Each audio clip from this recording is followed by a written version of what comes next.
Everybody, yep, we're back with Samuel Ayers in the smoke room. This is gonna be fucking fun, cause I think where we left off, Sam had just heard the circle story with like the map being shown, and yeah, that's where you are. Monaba grabs Gad's shoulder tightly. She crouches down as if to whisper in his ear, and she plants a kiss in his cheek. Gad starts laughing as Monaba brings him to his feet. So it's like I said. I can tell you the things we know about the outside of that place, but we will remain willingly ignorant of what's inside. I've had enough stories tonight. Let's have some music. Music, you say? Perks up, Paul's floating in his lap. Good ears on this one, yes, music.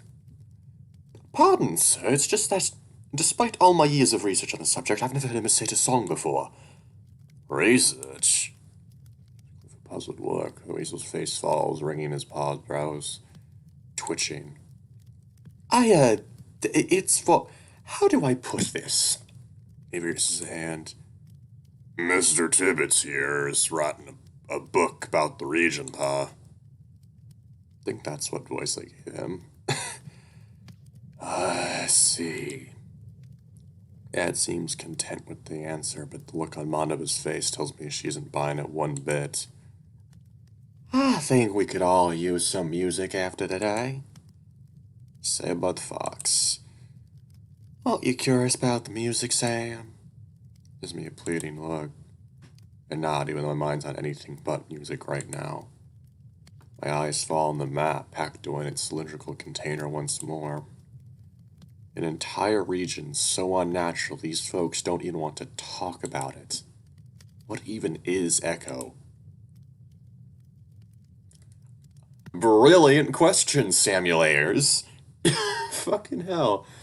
Ding, ding, ding, you win the $1 million for best question answering in the entire world. Congratulations. By the way, it's 2:40 p.m. on the 1st of June. Now it's 2:41. That settles it then. We'll have some time until dinner. The old elk turns his head to Monaba. Will you join me, love? You know the words better. Will you be able to keep up this time? I can try.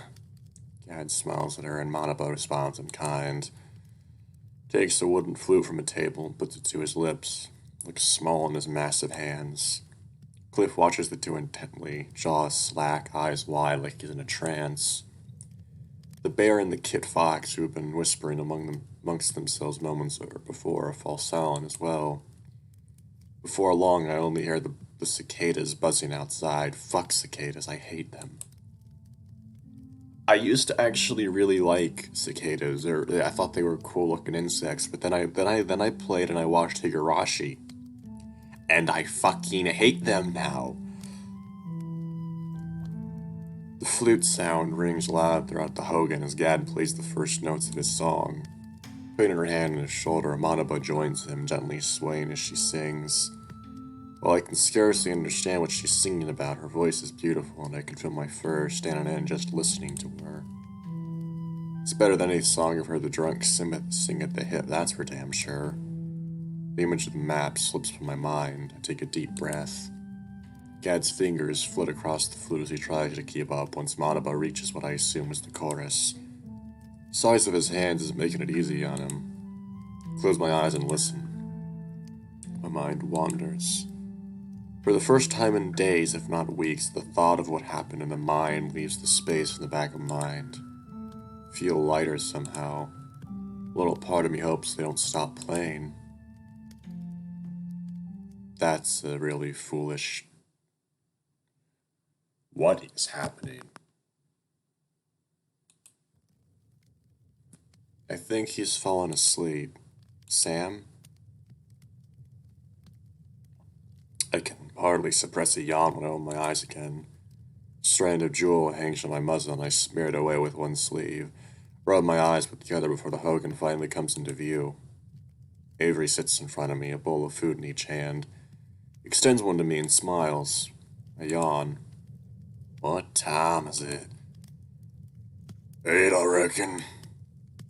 You've been out for an hour in any case. You were sleeping so soundly didn't want to wake you. Where is everyone? I think I gave him like a more boisterous... I don't remember. They're outside, now eat. Take a piece of bread from the bowl and bite down without thinking. It's crisp and crunchy. Chill more at my mouth along with some red-looking, thinly sliced vegetables I see. Oh no. Oh no, that's a pepper. There's a flavor to them I can't quite describe, at least until my eyes begin to water and my face heats up like a fireplace. Habanero peppers. I'd forgotten about the peppers. Oh no. I swallow, which only makes it worse. Like there's a wildfire raging in my throat. I usually like spicy food, but this is something else entirely. Avery allows my subsequent coughing fit, fetching what looks like a pitcher of water next to him. Careful now, it's spicy. Keep hacking. You could have told me. I would have if you waited a second. I take the pitcher from him, pour a few cups worth of cool water down my throat. So if it leaks down the side of my muzzle, drop what's staining my already dirty shirt. Extinguishes the fire in my throat, but I'm left with a pleasant aftertaste. Then it's back, my eyes water again. Right, I put some of the rum out to soak up the heat. Inspect the peppers closely. That's way more punch than the stuff they serve at the hip, right? Tell me about it. Take another bite, this time more careful. It's good in tiny bites, really good. And the fish is even better. I could get used to this. Once you finish it up, I got some old clothes you to try on. Anything beats these rags. Are your parents okay with it? Oh, they don't have to be. These are the clothes I used to wear at the ranch. Last time I wore them was almost a decade ago. Starts on his own food, eating nearly the entire cut of fish as well as most of the peppers in a single bite. Are you a fucking masochist? Didn't check for holes. I hope the moths haven't gotten to... Stops mid-sentence. His glasses slip down his large snout as his eyes bug out. He gasps. He coughs. Okay, yeah, he's not... I was about to say, what the fuck, dude? See, tears well up in the corner of his eyes. Wordlessly, he yanks the pitcher from my hand, dipping a piece of bread and then stuffing it into his mouth. It's finally died down. He looks at me, panting, sweat running down his forehead. He narrows his eyes. Not a word. Smirk back at him. I wasn't gonna say anything. You're many things, but you're not a good liar. Can't resist. Packs more of the sponge and the stuff they serve back home. Too clever for your own good. So pull down and reaches behind him, taking out a white shirt and a pair of overalls. Look a little large even for me. Thanks, I'm sure this'll do nicely. Let me know if you find any holes. If there's one thing I'm good at, it's stitching. Alright, by the way. Yeah? This one last piece of fried bread stood in the bowl aside. The map, what your father said, is it all true? Is Echo really? Stop, watching Avery's eyes dart around the room. I don't think we should talk about it here. I'm sorry. It's alright, we can talk on the road, yeah? You're coming with us? With all that's... just throat. Transpired, I think there's safety in numbers. And I can't just leave Jedediah behind. Or you for that matter. Won't they miss you at your clinic?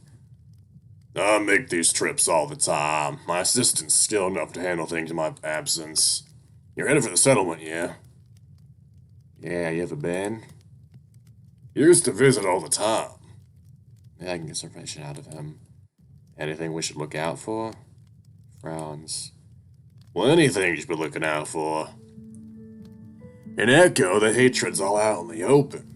Settlement's more of a viper's nest waiting to be stepped on. No one's one's really told me anything about it. Not even Cynthia. I can imagine. The state of that place in ashes remind of all the things we've come to lose. Loss is too many folks would rather blind themselves to than acknowledge. I'm telling you this while I still can, while I haven't lied to you yet. They, the ones in charge, just get shaken with every word. Our sacred places were taken from us. Men and women taken from us. Children taken from us. Even our way of life. They continue to take it, there's nothing left. Oz is tapping his chin and shaking his head like he's trying to shrug off a bad dream. But maybe it's just another part of history for you. For us, it's our present and future. No wonder Cynthia never talks about it. Some of us, like myself and your friend Cynthia, are doing what we can in a way to move past it. But when your own people try to push away the thought of a gaping wound like that, it'll begin to fester sooner or later. Your friend, Mr. Tibbets, I hope he'll come to realize that too. That we are people, not curiosities to be catalogued. Struggling to be form a reply. In the end, he just stays silent. Stares at his feet for a long time, finally getting up with a grunt. I'll be outside. Pushes his glasses up to his brows with a trembling hand. I don't know how to help you. Feels stupid, but it's the one thing I can think to say in a situation like this.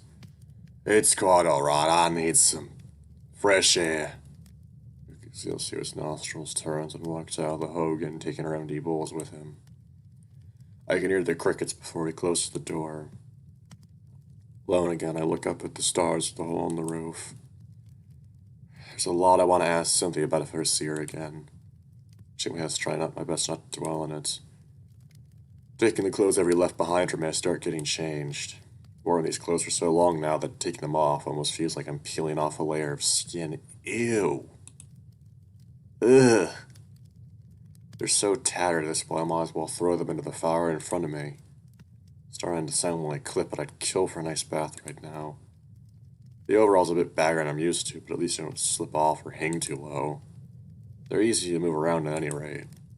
Get up and walk a few paces around the still roaring fire, warm my bones a little now that it's gotten chilly out.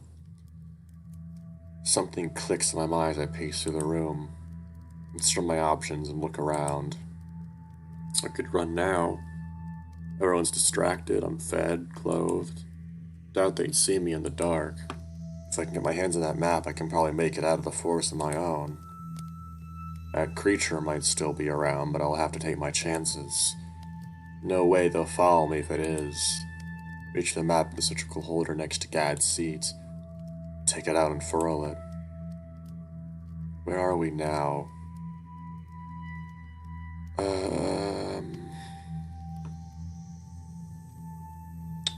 I'm guessing this black X here. I run a finger across all the red markings, looking for any indication until I spot a black one among them. That must be it. That means Camp Rosa to the east must be my best shot. Could get to Providence from there, follow the stream. Yeah, true. It's a long fucking walk though, Christ. All I have to do is figure out where east is. I know Cliff has a compass. I watched him pat before he left Echo. Probably has some other supplies I could use too. Food, bandages, anything.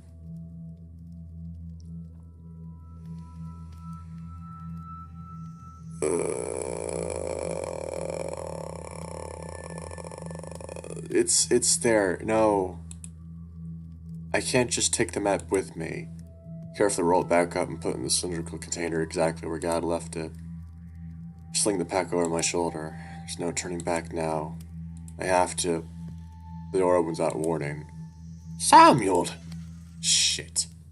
He stands in the doorway frozen. What are you doing? Is that my pack? So sinks closer, step by step, wary. Looks me up and down. His brows furrow.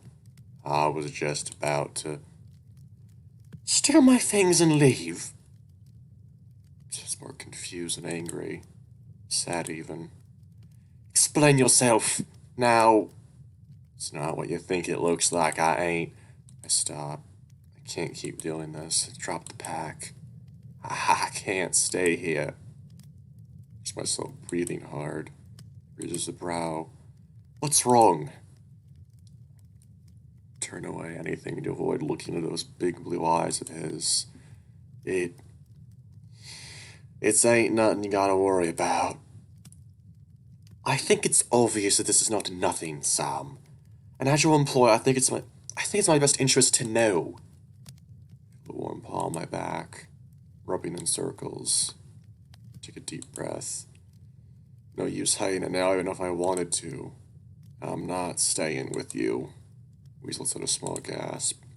What do you mean? I have to go. You can't just up and leave. We're making history here. You don't understand. There's my voice when I hear myself with the sound of my brain going 100 miles a minute. I can't go back to Echo. If I go back to Echo, something bad will happen to me. Just like in my dream. Lips feel dry. There's a pit in my stomach. What are you even saying, Sam? He's speaking louder, too. If there's any... A man died because of me, Cliff. Miner got murdered. I'm the one who... Can't even get out without feeling like I'm gonna throw up my dinner. I'm the one who did it. It's quiet for a moment. Hear a shuddering breath. You're serious, aren't you? His voice is hoarse now. Look back and over my shoulder. His brows are furrowed. I don't know if he's angry or sad or if he hates me now. The first time he's a mystery to me. He rubs his temples. Heaven's sake, Sam. He was a customer. Promised me the world. He was. He took me down to the mines. I trusted him. I can't believe I trusted him. Tears rolling down my cheeks. He tried to rob me, attack me, and left me for dead. I never meant to kill him. I tried to slow my breathing. I couldn't tell anyone. I just couldn't. I didn't know what to do. I just wanted to run. Ever since we left town but thinking of running away, I'm a dead man standing. Sam. The cicadas chirp outside. I want him to say something, anything. He's about to turn. Cliff surges forward, wrapping his arms around me to the best of his ability. I had no idea you went through so much. Loses his muff up on my shirt. His tone is soft, gentle. You're alive so long as I have anything to say about it. I doubt any man would know what to do in your situation. You're not angry? Expecting him to be. Almost hoping he would be. It will make all of this easier, so I wouldn't feel as stupid as I do now. Angry? No, that's not one of the emotions I feel right now. But Cliff, I killed someone, tried to run with these things. I'm a monster. If what you're saying is true, he did try to rob you. If he did hurt you, I think you were right to defend yourself. I know you were a good man, Samuel. That only makes me cry harder. It's quiet for one moment, his arms still wrapped around me. If you really think it's right to leave as much as it pains me, I will not stop you, nor will I report you to any authorities. I only implore you to stay with us until it's safe. I do not think I could rest easy, send you off into the great unknown with the creatures still roaming about. But my eyes dry, slid one last time before finally turning around. Thank you. Please, if it hadn't been for you, I'd been dead several times over by now. I should be the one thanking you. Finally returned the smile he gave me, cupping his cheek in my paw and feeling the heat against my palm pads. Puts his paw on mine. Whiskers tickle my wrists. I won't tell Murdoch or the others. You have my... I lean down and kiss him. Not because I have to, not because I'm being paid to, not because I have to maintain a charade. This time it's because I want to. He tastes like peppers. When I pull back, he looks more than a little dazed. You have my word. Waiting for you, another pick on the lips. That's when I return. I hold on my arms like that for a good while as we watch the fire burn together. This is why I genuinely think Sam and Cliff are the best pairing out of all of them. Because they actually really care for each other. We're all set to go, yeah? Birds only just started singing when we leave the dwelling. Once again, we're walking to the crack of dawn. This would feel much better even if sleeping with 9 people in one tiny room is much more cramped than I'd have liked. Cliff stuck close to me this morning, even more so than usual. True to his word, he hasn't spoken to anyone but we discussed. In fact, he's acting like last night never happened. I think I prefer it like that. So the forest is a lot more peaceful than it felt the day before. Our better spirits probably play a large part in that. Jeb addresses Avery's hanging question, looking winded from all the packing he's done. Think so. Let's hope the wolves cooperate today, eh? Gad follows us out, looking at us from the doorway. Monaba stands next to him. Her expression is hard to read. She almost looks relieved. I suppose this is where we say our goodbyes. And I'll be back before you know it. As soon as he sees them, Cliff pushes past us, briskly walking over to the pair, extends a hand. Gad takes it with some hesitation. Thank you so much for staying in your beautiful home. I shall carry this experience with me for the rest of my life. Slaying on thing for sure. Be safe in your travels. He shows his toothiest grin. Oh, we shall. Shake paws, after which Cliff walks back on over to us. You boys know where your camp is? Jebediah nods his head. I always camp in the same spot. It's about a day's travel from the settlement. Right, we'll have to be careful. There's no telling what we'll find out there. There's a bridge of his snout with a small sigh. And even when we get there unscathed, we'll still need to take inventory. What do you mean? Without the donkeys and the wagon, there's no way we're going to be able to get our supplies to the settlement. It's down. There's only so much we can carry ourselves. Let's assume everything's still in one piece. Even if we carry as much as we can, will we have enough supplies for the journey back? We don't know if we can restock at the settlement. Hard to say. Everyone goes quiet. We don't really have a choice, do we? Worst case scenario, we'll have to live off the land. Berries and mushrooms aplenty if you know where to look. Many poisonous ones, too, if you don't. Murdoch sighs. I almost thought we ran out of deadly things to find in this forest. Same, but still has some surprises in store. We might want a pack extra water to prepare for the heat.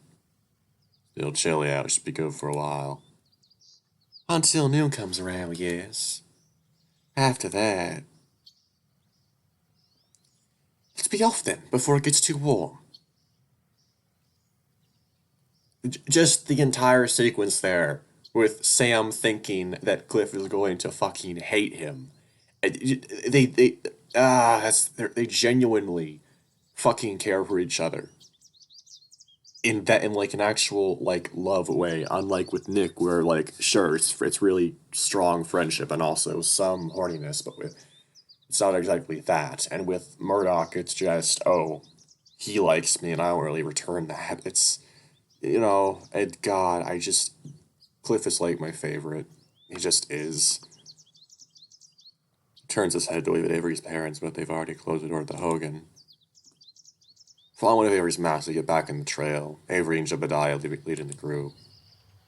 Jebediah says we need to follow it until we reach the third fork in the road, about a couple hours of walking at a leisurely pace. Thankfully, the air's still cool, which makes it a lot easier and far less sweaty. Walking between Murdoch and Cliff while the bear and Kit Fox keep a steady pace in front of us. Still don't know their names. You're actually smiling? Didn't realize he's talking to me. Didn't even know I was smiling. Stop smiling. There's a sight I don't see every day. Yeah, you should count yourself looking at it. I ain't charging you to see it. Couldn't have anything to do with Cliff. He was stopping by last night now, could it? I was merely getting some things from my pack. I misplaced the rag I normally used to clean my glasses, see, and stayed inside for a solid hour. It was hard to find. You can tell me the truth, I won't judge. Cliff hushes Murdoch down. He was talking just now. Quiet down, they'll hear you. Lux shrugs. Oh, now you care about being quiet. Weasel looks away, red as a beet, nearly tripping over a branch on the road while I wasn't paying attention. Kit Fox overhears and turns. He looks a little angry. Careful! Terribly sorry. Just watch where you're walking. One thing to trip over a branch, snakes tend not to like to be stepped on. I'll be more careful in the future, Takes the Kit Fox a second other for Cliff to realize he's asking on a name. I'm Sailor. Voice of the bear walking beside him with his thumb. Big guy's name is Yiska. Telsa and Sit and Yiska, got it. They're lovely names. Are you two from the settlement? It's where we were born and raised. You must have a lot of stories to tell. Not any I'd share with someone like you. Oh, I'm terribly sorry. I didn't mean to offend. My own lips purse is just getting awkward. You apologize a lot. Oh, pardon me. Yiska says something in the Sailor language. Sailor replies and then laughs. He did not mean to scare you. I keep hearing about the sound, but I don't really know what to expect. Oh, I know, isn't it exciting? The only thing I'm excited for is to be out of these woods. Never thought I'd be so sick of trees so fast. Murdoch smirks. I'm content with it. Brushes with death aside, I gotta do a season's worth of nature photography in just a few days. His trusty camera is still hanging around his neck as always. It's a wonder it hasn't gotten caught on any branches yet. It's just about the only thing of ours that got through this journey unscathed. And I could fill a book with all the things I yawned yesterday alone. At least these two are having a good time. Wonder how far we are from Echo. How far away we are from the circle. Even he's starting to refer to it as that, jeez.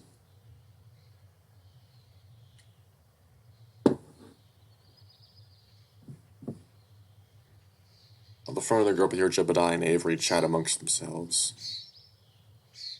You sure you're not just holding the map upside down again? That happened once. One time too many. Took us half a day to make up for.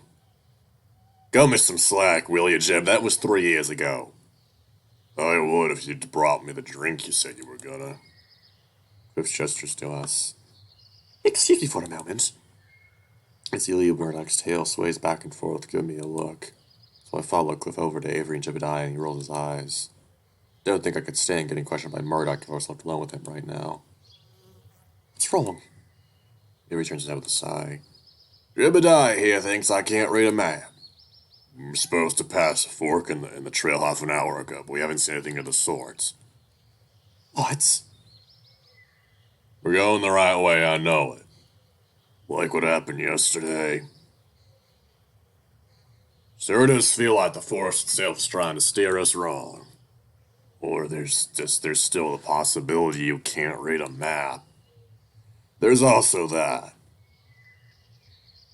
The shit from yesterday again? Can't be gutted. Well, maybe there's something it wants us to say. Murdoch's voice in serious tones startled me. I had to notice him creeping up beside me. You think so? Led us to Avery's camp and then to Avery's parents. Sounds ridiculous, but... Cliff laughs and incredulously. Hogwash! Are you suggesting the forest is alive somehow? Well, the trees are certainly alive, but that's not what I meant. What nonsense! Well then, what does your scholar's intuition suggest?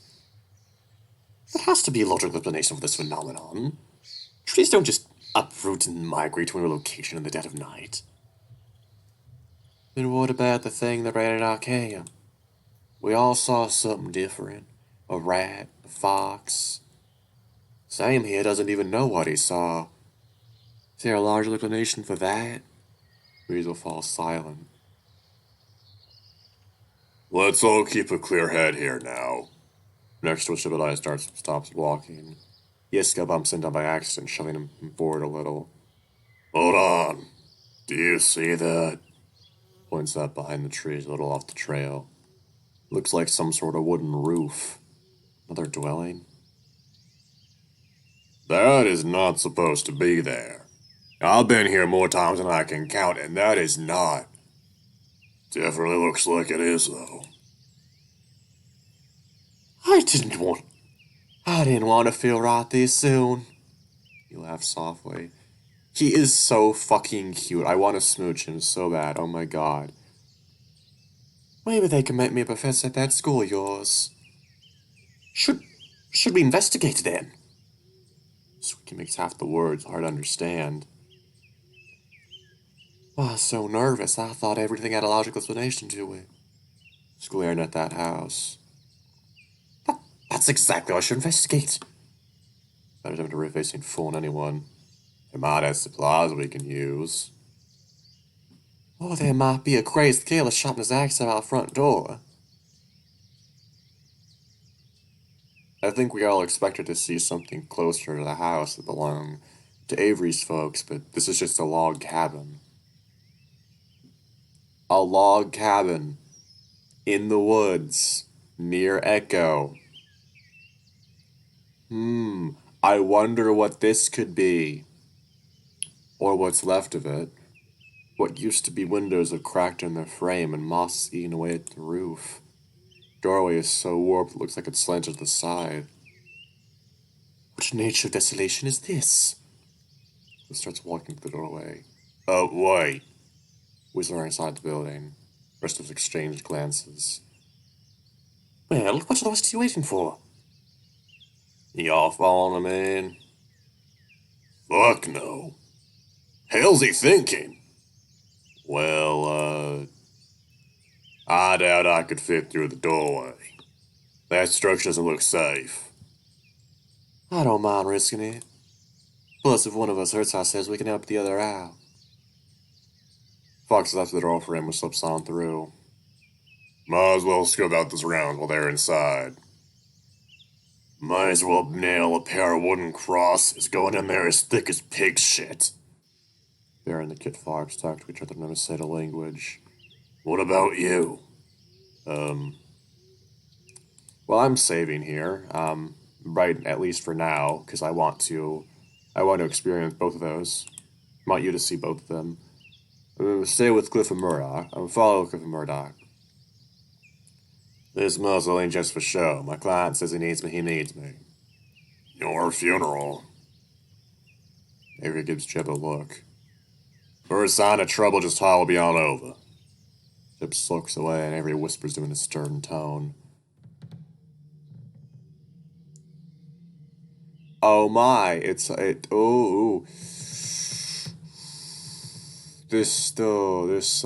don't think this is, I have some things to say, but I'll wait. But I don't waste any time walking up to the house, mostly because I want those two in and out of here fast. The inside of this place is the sickly sweet smell of wood rot. Shriveled up pine nettles cover all but the last bit of dirty flooring. When I step inside, I can hear Murdoch and Cliff speaking, but their voices sound muffled like they're in a room. Doesn't look like anybody's lived here for a long time. Well, there has to be something. Turn a corner of the hallway looking for doors or a stairwell, trying to follow their voices. Isn't much light in here. Surely we'll find a letter in those new newspaper if we look long enough. Folks don't always have access to printout in places like this. Then I turn another corner. What did I say? What does this remind you of? What does this look like? God, this is so fucking cool. Room looks similar to the front room, but there's a busted wood stove and a broken table. surprised to see our Kit Fox friend, Sayla, sitting in a chair near the table. I thought you and your friend were out there giving this place the evil eye. You've never been away this long. Stumbled back when the fox's voice is several timbres higher. Now that I have a clear look in the dark, I can tell he's wearing a white button-up shirt and slacks, much looser than Sayla's leathers. I'm sorry, I've never been here before and I've never seen you. Me and my associates assume this place is abandoned. We'll be out of here in a spell. You got a gun, don't you? I actually don't, but I don't think one of them know it. I don't think I want to let him know that. Starting to wonder if I should yell or not, but I see his hand placed beneath the table, and I make a sudden move. I feel a pit form in my stomach. I don't mean no harm. I always wanted to see a real pistol. They say the Navy only has access to those, and they're a fascinating piece of junk we could barter for around here. Wait a minute. I know that kind of voice. That's a flirting voice. Is this boy sick? Maybe he's just feral. Wait, where are you going? My brow furrows at this queer Kit Fox, considering I wasn't going anywhere, but he's getting up now. When I see he wasn't holding a gun, I back up. He stands up and walks on over to a counter full of cobwebs with a large orb weaver spider on it. Flinches when he puts his hand on the counter like it's nothing and then sits on it. The golden orb weaver is twitching in place. My guess would be from the sudden crowding. At this point, I don't know if I should feel more bad for him or the spider. Hell is wrong with him? Is he confused? I wouldn't have even minded one of those crumb pepper box miles you ate so much. No, he's sad. You can hear it now in his voice. He's sad. Sad at me, like I'm the one who's in the wrong. Like I'm somebody who did something. As if it's my fault. You don't tell me anything anymore. Bends his neck, looking at a hanging cabinet space, pulling a cup, pulling out plates, setting them beside him like he's used to doing this all the time. I thought you told me we could be different. There he goes trying to guilt me about something again. This boy I ain't ever seen in my life. You know that if you don't show me your world, the colonizer world, I'll just see it for myself anyhow.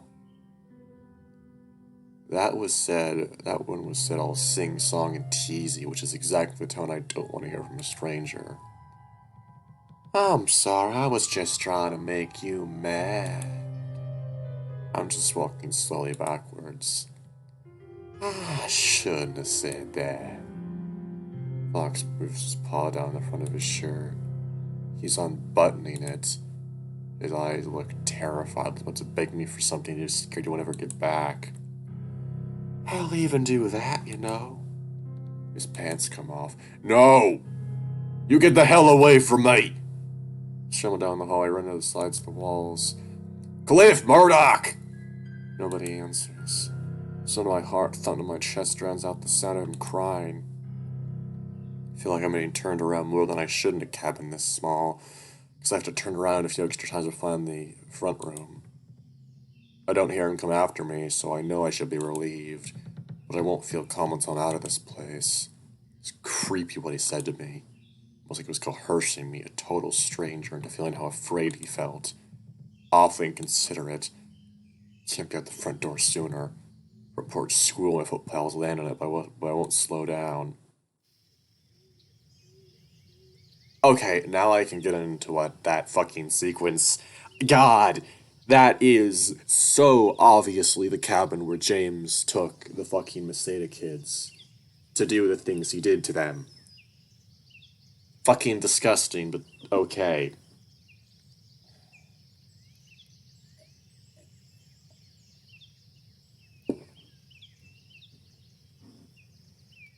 Okay, so basically what happens if you choose the other path is you go to this fire pit, and, like, there's, there's a thing there that has the initials J, yeah,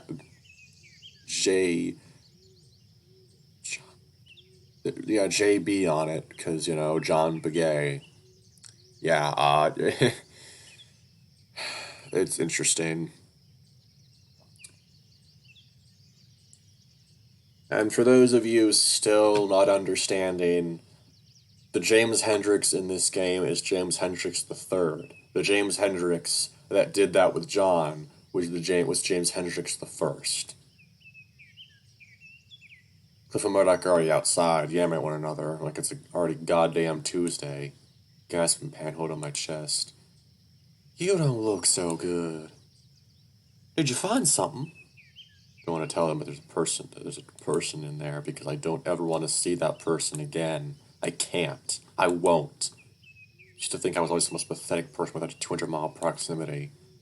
But I didn't like that. Didn't like that at all. Alright, let's get a move on board the sun and starts cooking us alive. We've wasted enough time here as it is.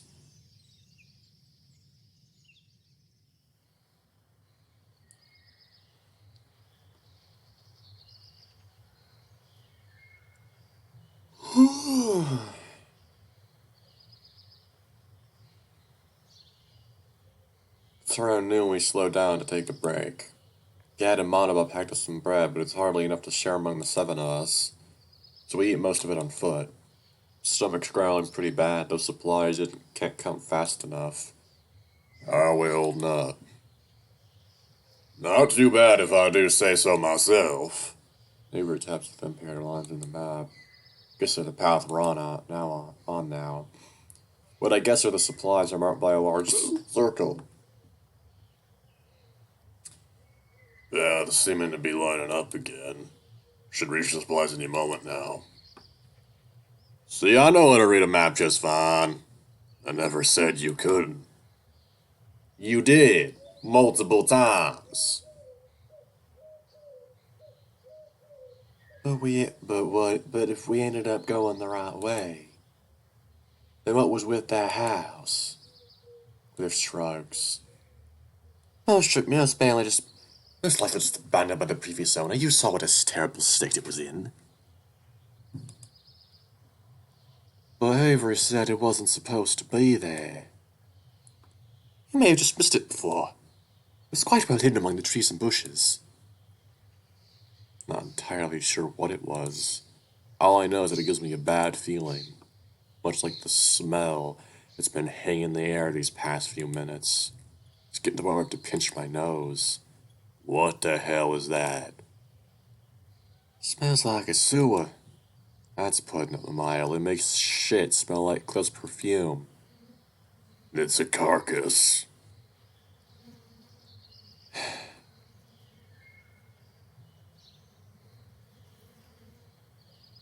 Great, now I'm smelling it. Yeah, when I was really, really young, I don't know what age I was, but I was young, like childhood, obviously. We were visiting my maternal grandparents of Michigan, and my grandfather Opa he took me out and my mom back to this really far back area on their property, and there was a dead deer there, and it was the most disgusting smell I've ever fucking smelled. I really cannot even begin to describe it in any other way than really fucking gross, obviously, but like.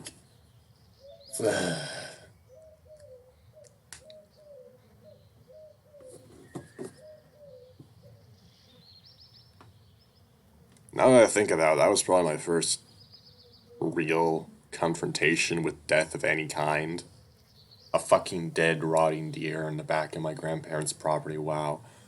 That's a hell of a way. As you round the corner, I hear flies buzz louder and louder. Wait.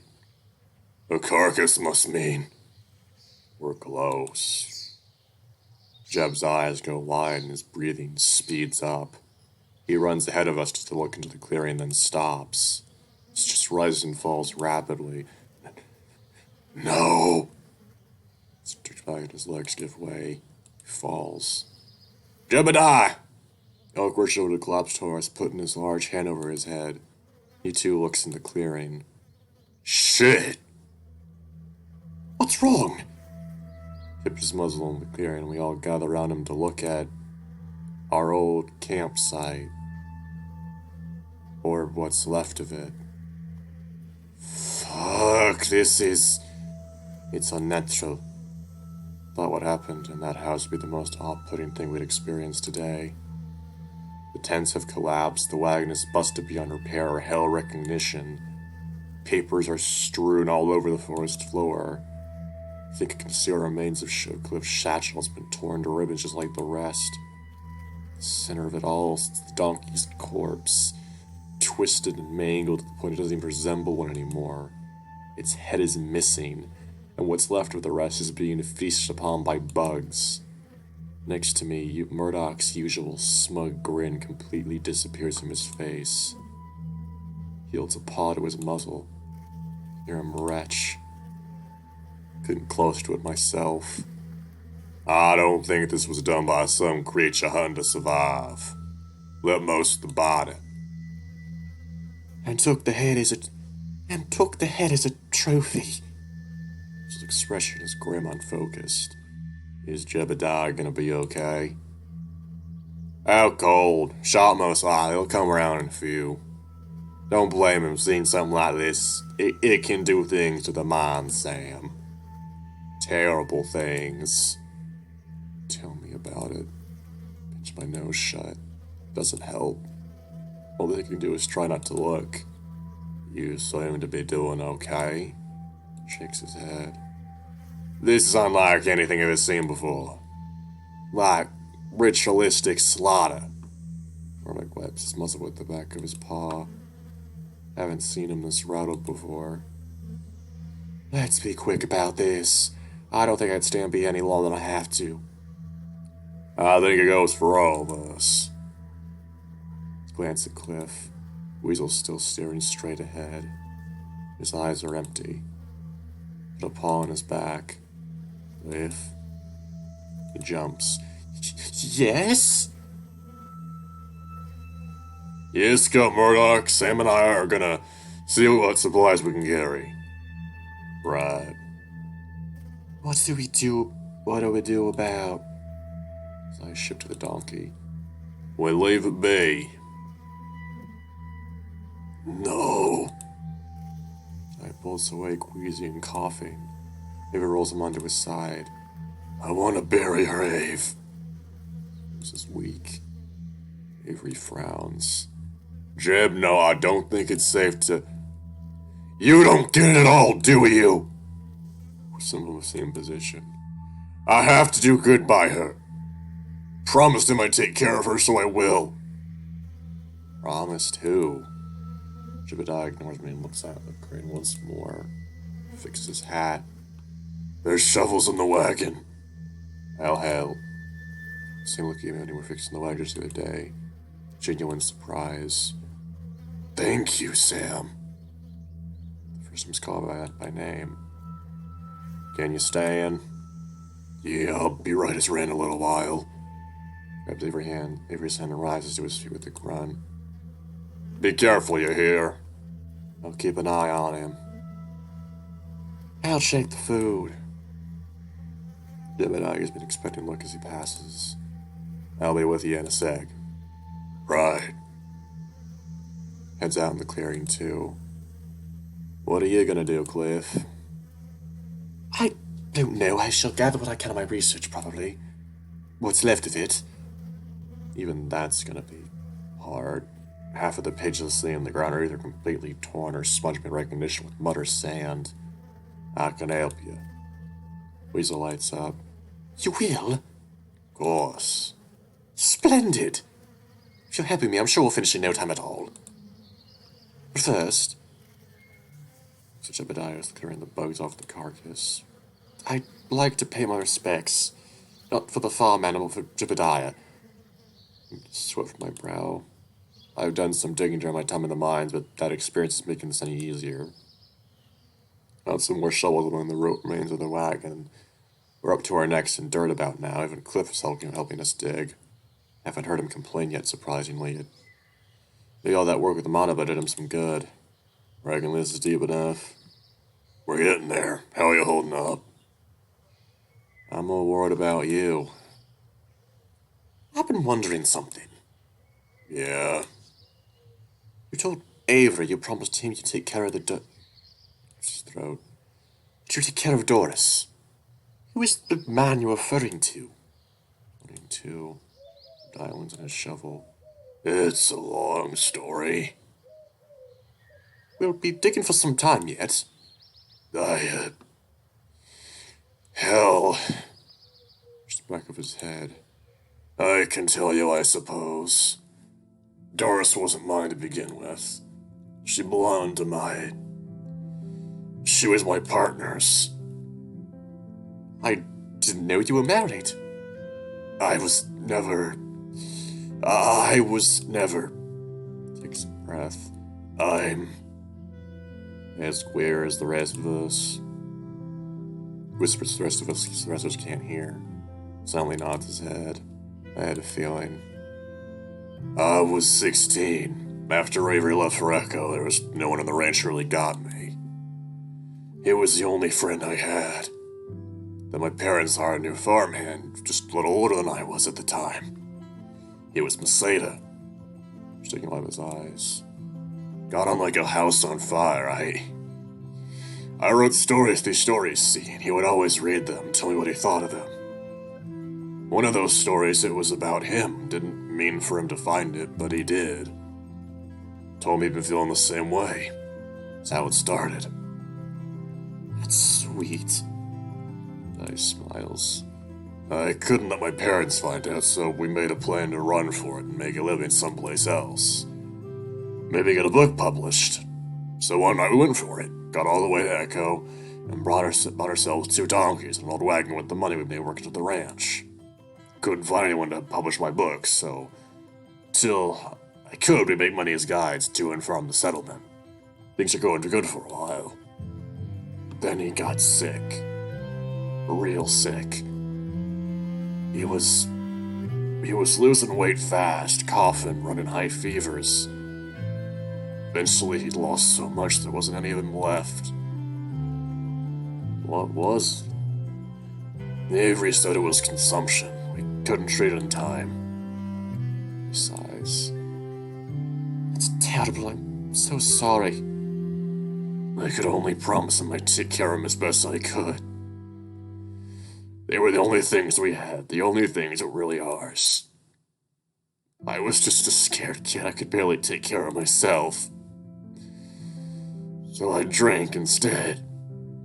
Only fucking thing he asked for, I couldn't even manage that. Shakes his head. And now Doris is dead, and who knows where Daisy could be. I'm sorry. I dragged you into this. I paid him for his service, Cliff. It's not your fault. You didn't bring that beast here. Just shoveled on the ground with a grunt. I think we're done.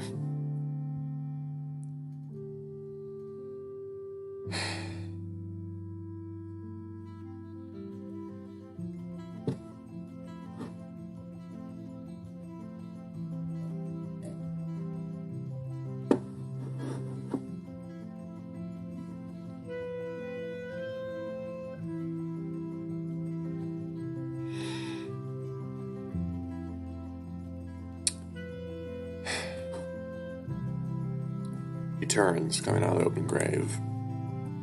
After helping Cliff out, I follow suit.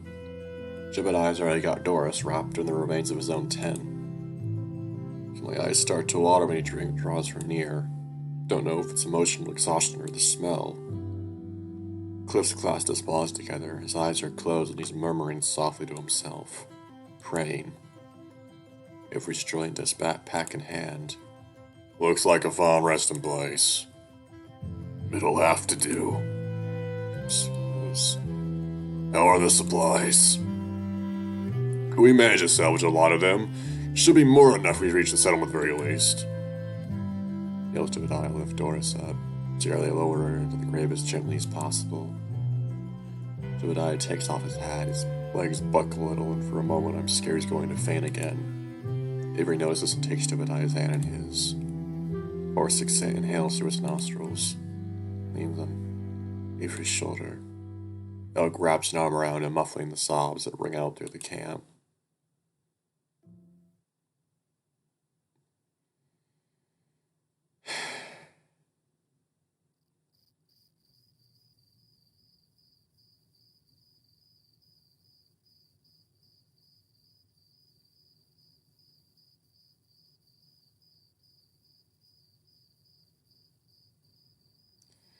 Trail gives us a little trouble after the stop at the camp. Starting to think what Murdoch said might have been true, about the forest wanting to show us things whether we wanted to or not. Things I'm not sure I'll ever be able to understand. Doesn't keep me from wondering. And I'm sure the rest is mulling over it too. By the time we've gotten to the outskirts of the forest, we're as tired as we were yesterday morning. Tired but relieved. Never want to see this forest again once this is all over. Almost dark out. Where are we camping? Usually stop around here, but not willing to risk that right now. Horse points to the map in his hand. We'll have to walk past sundown for a little while, but there's a spot a ways out of the forest that should be safe. It's a small outpost, you can even call it that. I don't know if we got any supplies from other folks, but we'll have a place to sleep and bathe. We can bathe? Sir God was walking next to me. When he usually quiets me to lift the camp. Yep, there's a spring. Always let the Jennies drink there. Finally, it's been so long. Once I agree with him. Maybe we can find out more whatever that thing was. I'd rather forget myself. There are many folks at this outpost. A fair amount. Most of them are only passing through.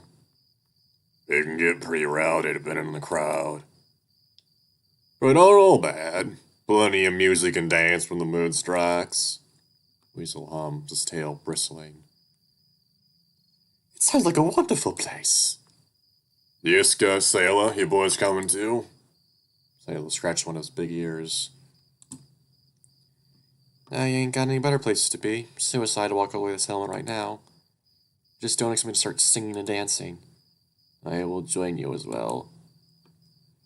Now that's what I like to hear. The more the merrier. Starting to look forward to this too. Maybe I can start looking into where to head first if I do end up running. If there's travelers about, there's bound to be someone who knows the area. And if there isn't, I can at least wash up and get some rest. Maybe celebrate getting out of these fucking woods. Hope this one is whiskey. I could really use a drink. You fucking why? Only I can tell this place apart from the wasteland right outside of Echo by looking at the plants. There's more of them here, more colorful ones too. Girls back home would have liked these. Can't see any sign of the settlement yet, but I do see what I suppose is the place to be resting for the night. A large camp with lots of tents lit by a single bonfire that must be nearly thrice the size of the one in the Hogan. Can't make out the people sitting around it very well, but I can hear their voices carried by the wind. Seems like Avery and Jebediah were right. It is pretty crowded.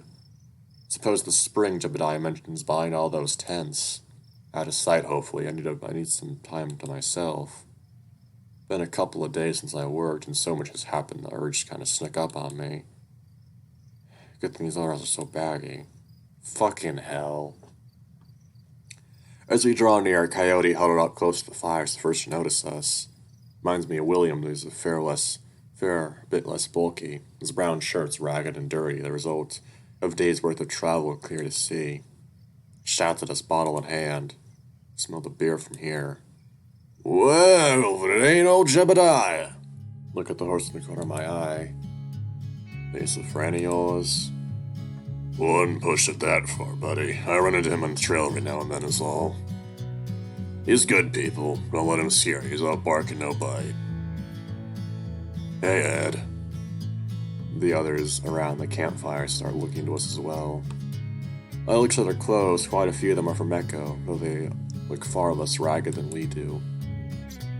Ain't like you to come all this way without the girls. Girls? Oh, the donkeys. Motley crew you got here. We're on our way to the settlement. Betty whistles. Settlement, eh? Quite a hike from Echo. Oh, we're... Stuart gets at the ground and back up again.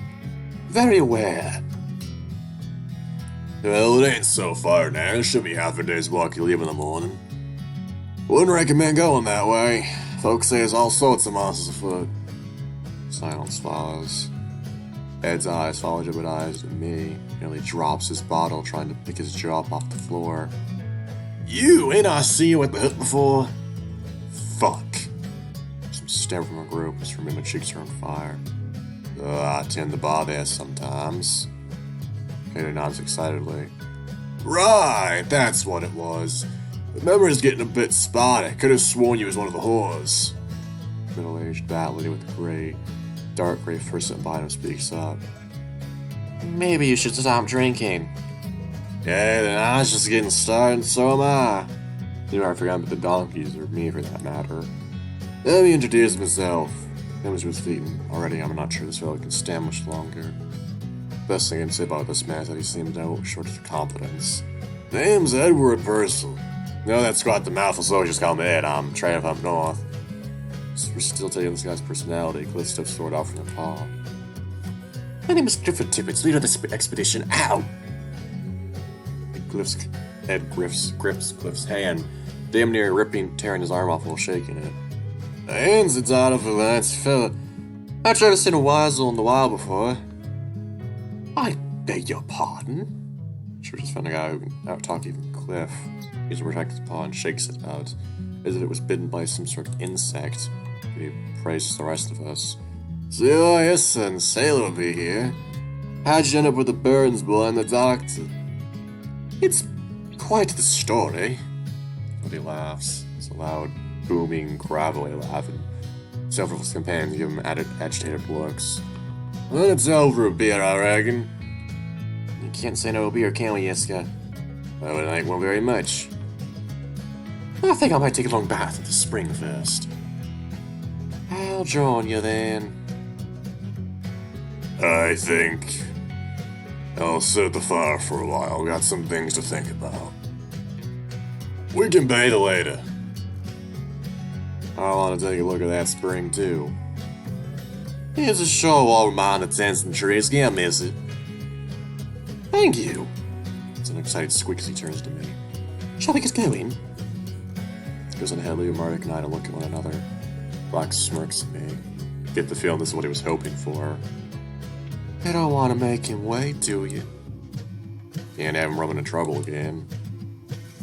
He does make it a habit. Fuck, he's so high. God. Want to smooch him. Spring isn't all that big, but it's quiet, which is all I can really ask for. Quiet and private. And I've had little privacy these past few days. Kneel next to the water, getting a feel for the temperature. Water's nice and warm. A hot spring. Cliff's already pulling his shirt over his head, his pack and hat already in the ground. Some of the scrapes from the scrap with Reed and Huxley still showing his body. What of you? Not complaining either. After I've lowered the straps, my overalls just fall to the ground. Feel their eyes on me now. Cliff stammers, Murdoch clears his throat. Yep, almost worth the hike over here. I do agree. My shirt undone, I step into the shallow water, splashing smooth on my face. Feels like a slice of heaven. Murdoch follows behind me, rubbing the water into the white fur in his chest. In the corner of my eye, I watch, just to see if the white trail from his muzzle goes all the way down. It's only he's appreciating me too. A hard scent to mistake. Okay, so they just had a really cute conversation about, they were joking around and Griff was kind of hesitant, but now they're getting it and they're in the bucking hot spring. That, I should have expected that, but it came out of fucking nowhere. Neither of us are much surprised with why he was covering himself. He It's hard. We can both smell it. Whoa, so fucking fun. Okay, me raising around and practically splashed his waist deep in the warm water. Waist deep for me, at least. Almost reaches his chest. Sighs loudly. Oh, just what my body needed. Not all it needs, clearly. Weasel, already washing himself, freezes for a moment. He groans.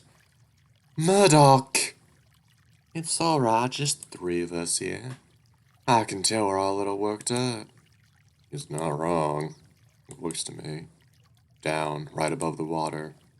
Then too fucking long, is not into a hot mouth of a tight ass. Fucking hell, Sam. His eyes go wide and his face flushes. Slide a hand down on my stomach, keep my eyes straight at him, and grab myself. Fucking Christ. Back in my helmet feels good. Nothing to be ashamed of, Professor. Fucking hell. Stoat's eyes linger on me, then his own hand. Of course it does. Hear Murdoch chuckle beside me. You folks mind if I join? Feel a smile spread across my face. Depends. Can you keep up? Don't always feel like I know what's going through this fox's head, but I definitely do right now. Of course, I don't make no wager I know I can't win, Sam. Still looks at us elsewhere suddenly. Looks as if what's going to say next very carefully with considerable deliberation. Oh, wager I'd very much like having you both. Too quiet after Pearl ears to hear him. Wager accepted then. Let's take this water's edge. Christ almighty.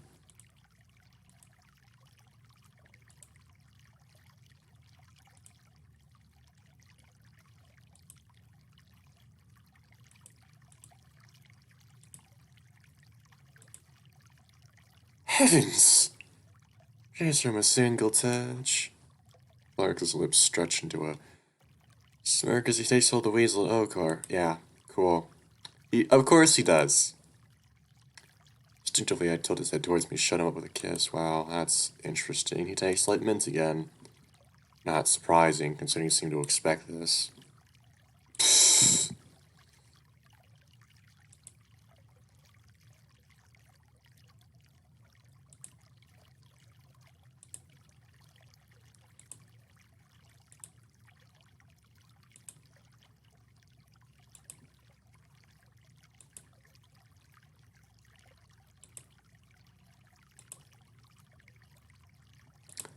Wow. Wow. Wow, wow, wow, wow, wow, wow, wow, wow, wow. Wow. Wow. Wow. Okay.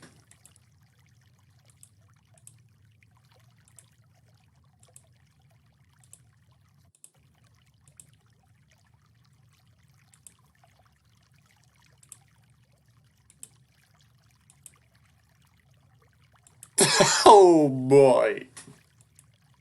Fucking hell. Oh god.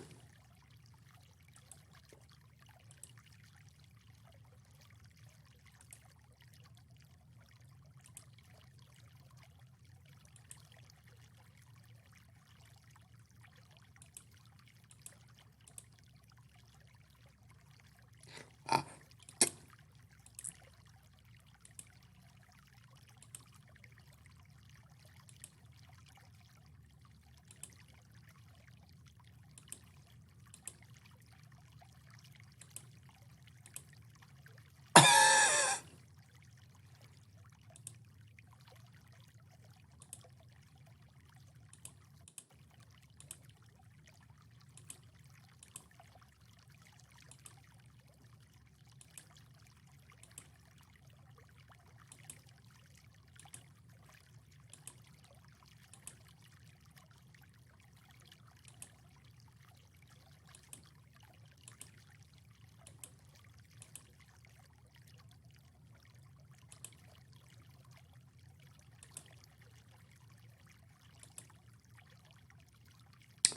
Oh my god. Not now. I don't need. Go away. Stop making the video. Murdoch pushes out a loud brew. Of course he does. Wow.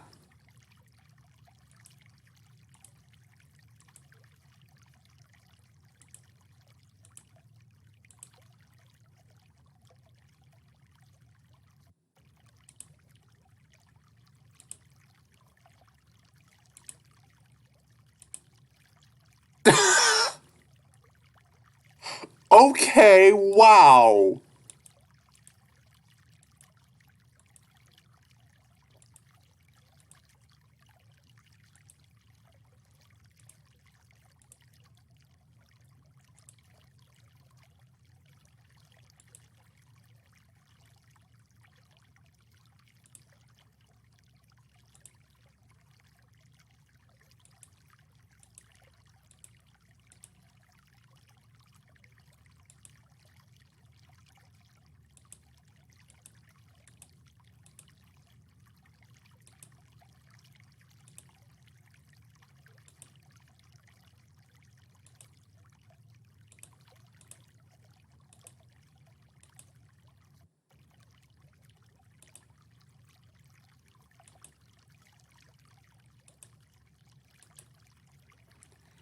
Oh, wow. Okay. Fucking what? The fuck? That was something. Oh boy. Attaboy, Professor. That was lovely. Comes in his book I'm about to pull out of him. Turns his head. Could you stay a few moments longer? Don't tell me twice now when he's this fucking hell. Okay, there's no dick showing here, thank God. It's fucking cute though. Wow.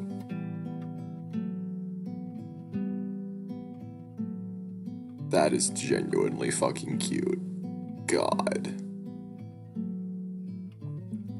Practically glowing, he sighs, opening his back against my chest. Murdoch gets down next to me. I wrap my arm around the fox, and he accepts, pressing against my side. It's my neck and muzzle before caressing Cliff's cheek. Told you I could keep up. I'd chuff. Served me a few times there. Soft one no laugh escapes Murdoch. Lies and slander. You were both not quite what I expected. I don't know what he means by that, but he looks so carefree. Stoat seems to have caught his breath. Murdoch lays his head on my chest, snout pressed against Cliff's head. We're going to need it in the bath. We got time. Three of us look up at the sky together. The sun's gone down completely, and I can't even begin to count the number of stars I see. It's a beautiful night out. At least it is for a brief moment. Someone's plucking a guitar off in the distance. That coyote, no doubt. Has to be. Sounding less like music and more like something being put out of its misery. The sober companions aren't awake to hear it. Fox tisks. And so the moment is spoiled. But quite the moment it was. No second or third thoughts this time, Mr. Tibbets. What about a fourth? Do shut up, Mr. Burns, or I might just change my mind. So cocky all of a sudden. What brought this on? Well, I've not had my turn on top, have I? I can't let you boys have all the fun. Smells like you had the fun all the same. Speaking of smells, gestures a glistening white stain still visible on his stomach. Looks like Cliff didn't get all of it. I'm not sure I can get that out of my foot with just hot water. Oh, right, you are. I hadn't considered that. I've got some perfume left. You'd like to use it? Then I put a hand on his side, one eyebrow cocked. After all that, how much that stuff did you bring? A considerable amount. Us stouts, we tend to get, rather, what's a polite way to put it? We're a little past prim and proper after what we just did. He laughs. All right, we tend to reek. Harsh but true. Foxes aren't much better.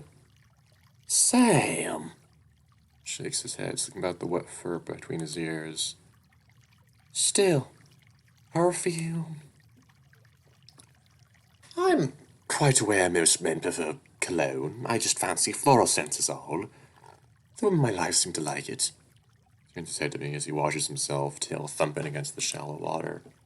What about you, Sam? I'm coming round to it. Most men I'm with don't both cologne. They just smell like they crawled out a hole. Well, it is a mining town. By all accounts, they probably did. Yeah. So I prefer a guy who bathes. See? I never said I didn't like it. It's just, well, it's unique. Speaking of, did you say women? You don't have a missus waiting for you at home, do you? Cliff laughs. Not quite, although my father certainly tried to pay me off. Numerous times. Numerous times, he says. Popular fella, aren't you? I suppose he just wants me to carry on the family name. I've had my fair share of dalliances and courtships, but none of them bore fruit. I do imagine him as a father. Of course, I'm expected to return and marry some one day.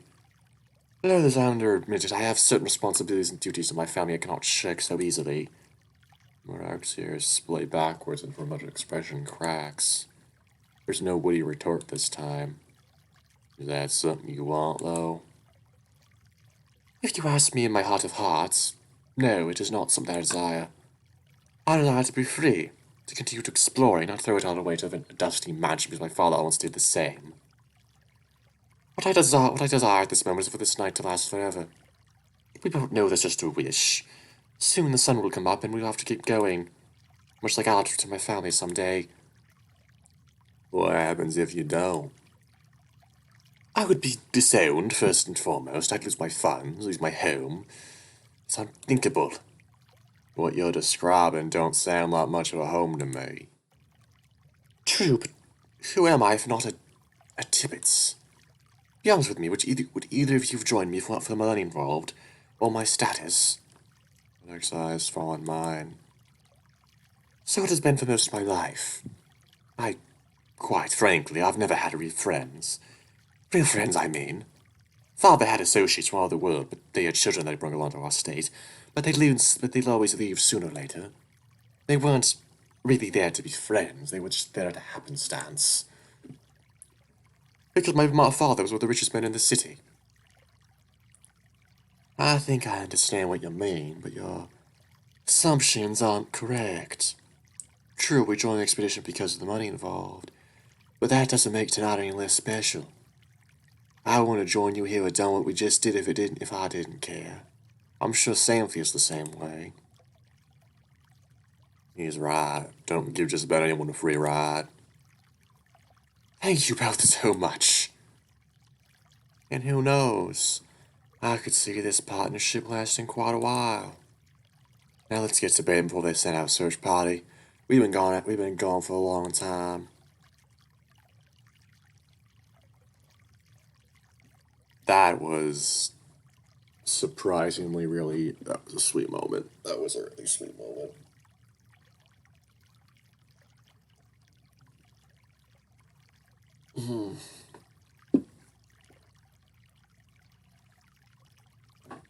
I submerged myself in the spring until the water's at my shoulder, closing my eyes. It was a lot nicer than taking a bath at home, and I miss this. By the time we're clothed and ready to head back, it's a good half hour later. My furs are still a little damp and the perfume is way too much, but the thoughts that were eating me up just hours ago seem to have quieted down. I'm at ease, relaxed, more mindful of the smells and sights around me. I know it's temporary. Thoughts are going to come back sooner or later. They're never really gone, and at this point, I'm not sure if they ever will. Even if I leave everything behind. For now, though, I don't see the harm in just letting myself enjoy tonight. You think they're missing us? They haven't come to look for us yet. Smirks me as he buttons up his vest. So what's keeping us from enjoying ourselves just a little while longer? You know very well we can't dawdle. If we're to leave for the settlement at dawn, we'll need all the rest we can get. We've had a rough couple of days. Sam will still be there tomorrow, you know. Hear fall rustling in the bushes, underscored by a deep, rumbling laugh. My claws come out, but I see nothing come out from between the trees. Another voice joins this one even deeper. Sounds like Avery. Cliff looks like he's about to pipe up again, but we just heard him to keep quiet. Hey, Come on, Jeb, what if someone sees? I've been waiting too long to see you again. It's only been a week or two. Seems like we're not the only ones active tonight. They're up to something for sure. You don't think they heard us, do you? They would have said something if they did. We're around for a bit to see if the boys get closer, but they don't.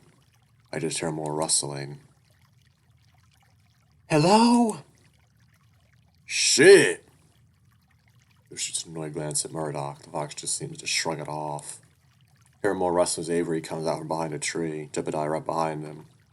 That's the second time I'm mistaken his antlers for branches. Well, fancy some running into you folks here. We were just out for the spring couple minutes. Take it, boys are all finished up? You could say that. Well, it is nice and warm. I feel better already. That's so. Well, I suppose we'll follow your example. Dragged Jebediah down the path by his wrist, or it's like a little startled. We'll see you at the camp. Don't wait up for us. You folks have fun now.